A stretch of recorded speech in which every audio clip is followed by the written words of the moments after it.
Terima kasih atas waktu dan kesempatan yang diberikan Ibu kepada kami kelompok 4 untuk mempresentasikan hasil kerja kami tentang pinjaman yang diterima.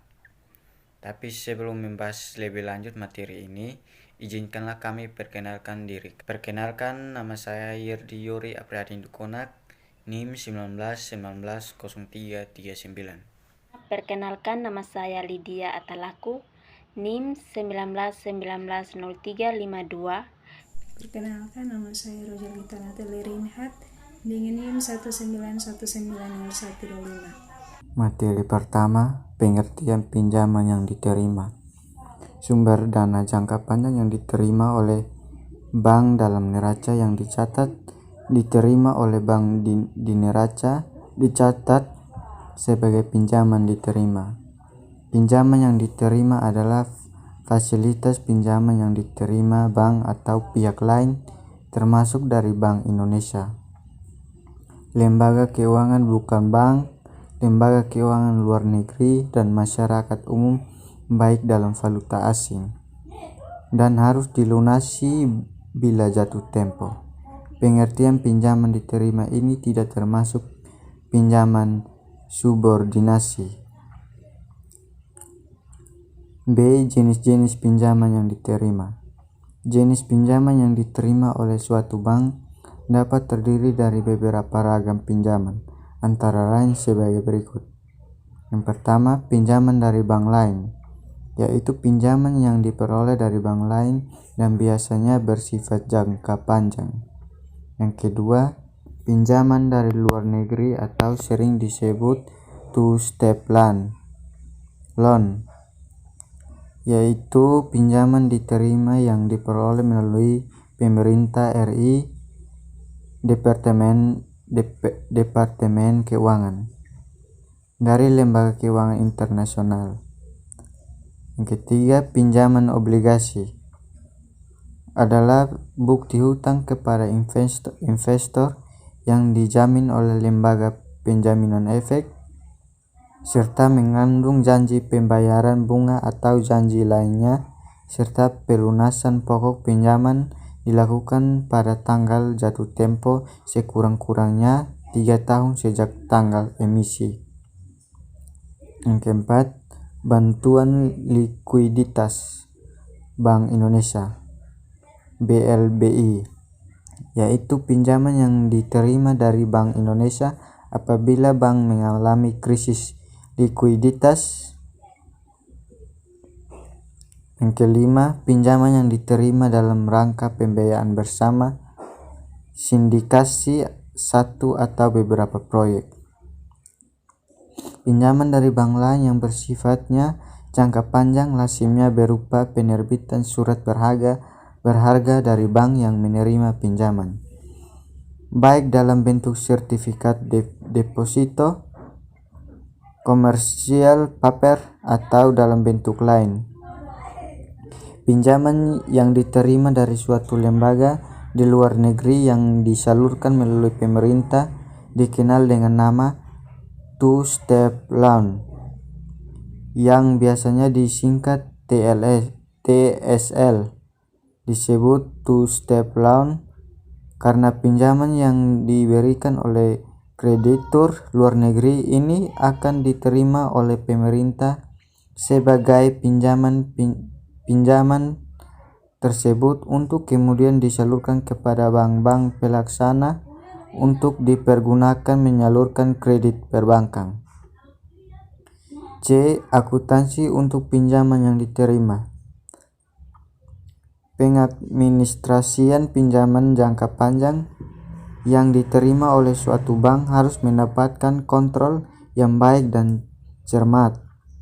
Lazimnya, persetujuan untuk mendapatkan pinjaman yang diterima jangka panjang ini harus disetujui dan diadministrasikan oleh kantor pusat.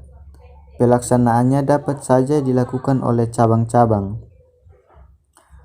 Transaksi pinjaman yang diterima didahului dengan perjanjian antara pihak kreditor dengan debitur. Perjanjian yang tanda tangani kedua belah pihak tak dapat dibatalkan secara sepihak bila semua persyaratan telah dipenuhi. Perjanjian ini dalam akuntansi disebut komitmen. Sebagai komitmen tagihan bank yang tak dapat dibatalkan, maka akan dicatat dalam rekening administratif rupiah sisi debit dengan nama RAR, fasilitas pinjaman diterima dan belum digunakan. Pencatatan komitmen tagihan ini akan diikuti pencatatan realisasi pinjaman. Bila pinjaman disebut benar-benar direalisasikan, pinjaman yang direalisasikan dicatat sebesar nilai normal yang ditarik oleh bank selaku debitur atau obligor. Tentu saja pengkreditan rekening pinjaman diterima harus diikuti pengkreditan RAR, fasilitas pinjaman diterima dan belum digunakan sebesar nilai realisasinya. Selanjutnya akan dilanjut oleh teman Lydia Atalaku. 1. Pinjaman dari bank lain. Pinjaman dari bank lain dapat diwujudkan dalam bentuk sertifikat deposito, komersial paper, dan surat berharga lainnya. Sebagai contoh, Bank Omega kantor pusat memutuskan untuk meminjam dana dari Bank ABC sebesar 30 miliar. Dan untuk itu, Bank Omega menerbitkan sertifikat deposito dalam jangka waktu 8 tahun, suku bunga 15% setahun.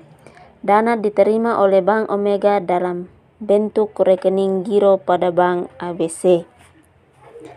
Setahun kemudian, di mana sertifikat tersebut belum jatuh tempo, Bank Omega kantor pusat harus memperhitungkan bunga selama 12 bulan. Pertama besar Rp4.500.000. Bunga yang harus dibayar ini dapat langsung dibayarkan oleh Bank Omega kantor pusat ke Bank ABC melalui perhubungan giro.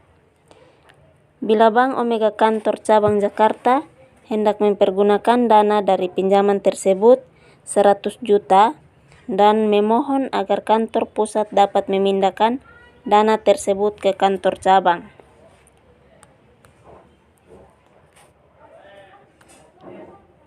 Dua, pinjaman two-step loan. Rekening pinjaman yang diterima proses terjadinya TSL ini dapat dijabarkan sebagai berikut. Yang pertama, pinjaman diberikan oleh lender sendiri atau dalam bentuk konsorsium kepada pemerintah RL. 2. Pinjaman ditujukan kepada proyek-proyek yang bertujuan mengembangkan industri kecil dan menengah yang menunjang perekonomian. Yang ketiga, pinjaman dapat berupa devisa, barang modal, atau jasa, atau tenaga ahli. Yang keempat, pemerintah meneruskan pinjaman kepada PFI, yaitu bank-bank dan LKBB dalam bentuk rupiah sehingga risiko selisih kurs yang terjadi menjadi tanggung jawab pemerintah. Yang kelima, suku bunga TSL ditentukan oleh pemerintah. Yang keenam, TSL per jangka waktu 15-20 tahun sehingga dapat diakui equity.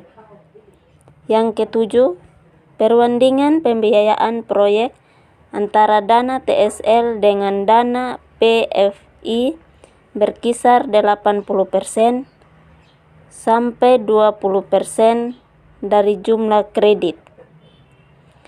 Untuk tagihan TSL yang tidak ditarik, tidak dipergunakan, PFI wajib membayar kepada pemerintah sejumlah biaya yang dibayar kepada lender oleh pemerintah sesuai perjanjian termasuk komitmen charge sejumlah persentase tertentu berkisar 0,75% per tahun.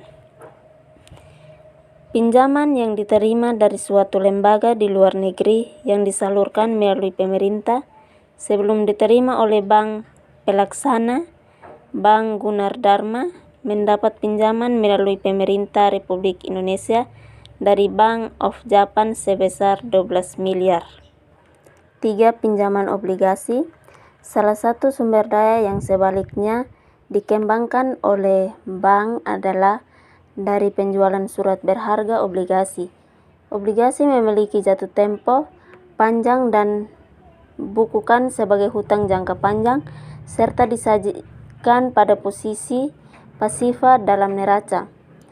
Pengadministrasian penerbitan obligasi diketahui oleh kantor pusat sebagai dasar pengelolaan dana bank, sedangkan penjualan serta pencairannya pada saat jatuh tempo dapat dilakukan di kantor cabang. Obligasi merupakan instrumen untuk menciptakan hutang. Sumber dana berasal dari obligasi merupakan alternatif bank dalam membiayai investasinya. Sebagai surat pengakuan hutang, bank yang menerbitkan obligasi harus membayar bunga kepada pembeli obligasi. Pembayaran bunga dapat dilakukan setiap periode tertentu secara tetap. A. Hutang obligasi.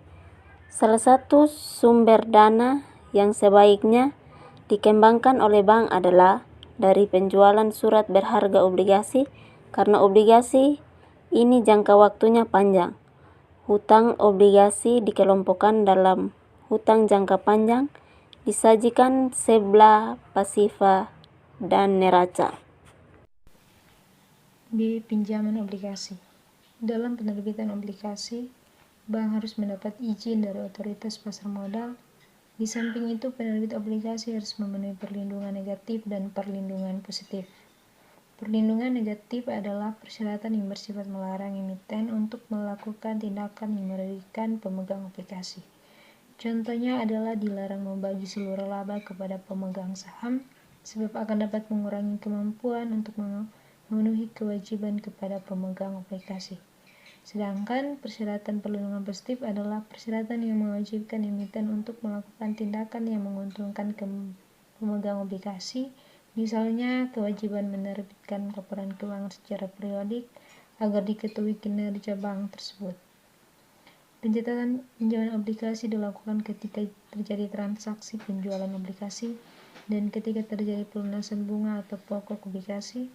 Untuk bisa mencatat perlu mengetahui harga jual atau kurs obligasi yang terbentuk di pasar. Berikutnya adalah C. Penentuan harga obligasi. Dalam penentuan harga obligasi, emiten harus mempertimbangkan tingkat bunga obligasi, jangka waktu atau jatuh tempo obligasi, dan keuntungan yang diharapkan oleh investor atau sering disebut bond yield. Kupon obligasi akan menimbulkan biaya bunga bagi emiten atau aliran kas keluar, dan pokok obligasi juga akan dibayar kembali pada saat jatuh tempo. Oleh karena itu, harga obligasi pada dasarnya penjumlahan present value dari aliran kas, biaya bunga, ditambah balance value dari nilai pokok obligasi dibayar setiap periode, sedangkan nilai pokok obligasi akan dilunasi setiap akhir periode satu jatuh tempo atau dengan asumsi non-callable bond. Dengan rumus untuk menghitungnya adalah sebagai berikut. P sama dengan N sigma T sama dengan 1, CI per 1 ditambah R pangkat N ditambah dengan PP per 1 ditambah R pangkat N dengan keterangan P sama dengan harga obligasi atau nilai sekarang obligasi, N sama dengan periode atau jumlah tahun sampai dengan jatuh tempo obligasi, CI sama dengan pembayaran bunga atau kupon obligasi setiap tahunnya, R sama dengan tingkat diskonto atau bond yield, PP sama dengan nilai pokok atau prinsipal obligasi. Yang berikut 4 pinjaman untuk pembiayaan bersama. Kewenangan pemberian pinjaman untuk tujuan pembiayaan bersama. Proyek-proyek tertentu tetap berada pada kantor pusat. Untuk setiap kali diterima dana pinjaman, Untuk tujuan pembiayaan bersama akan dibukukan ke dalam rekening pinjaman yang diterima. Pembiayaan bersama rekening ini akan tetap outstanding di sebelah pasifa hingga proyek yang dibiayai dan pinjaman dilunasi oleh bank. Contohnya, Bank Omega mau membiayai sebuah proyek sebesar senilai 300 miliar. Untuk memenuhi kebutuhan dana ini telah tersedia dua bank lain, yaitu Bank ABC dan Bank XYZ, dengan masing-masing sumbangan modal sebesar 100 miliar. Jadi besarnya dana pinjaman yang diterima untuk tujuan pembiayaan bersama ini sebesar 200 juta, yang disediakan langsung dalam rekening giro di masing-masing bank, sedangkan sisanya menjadi beban Bank Omega. Untuk mencatat transaksi ini oleh Bank Omega kantor pusat akan dibukukan sebagai berikut. Jurnal pada Bank Omega kantor pusat dengan bank lain giro dalam kurung Bank ABC di sisi debitnya yaitu 100 juta dan bank lain giro dalam kurung Bank XYZ di sisi debitnya 100 juta dan pinjaman yang diterima pembiayaan bersama di sisi kreditnya adalah 200 juta. Atas jumlah pinjaman yang diterima sebesar 200 juta ini, Bank Omega akan dibebankan bunga dengan presentasi tertentu.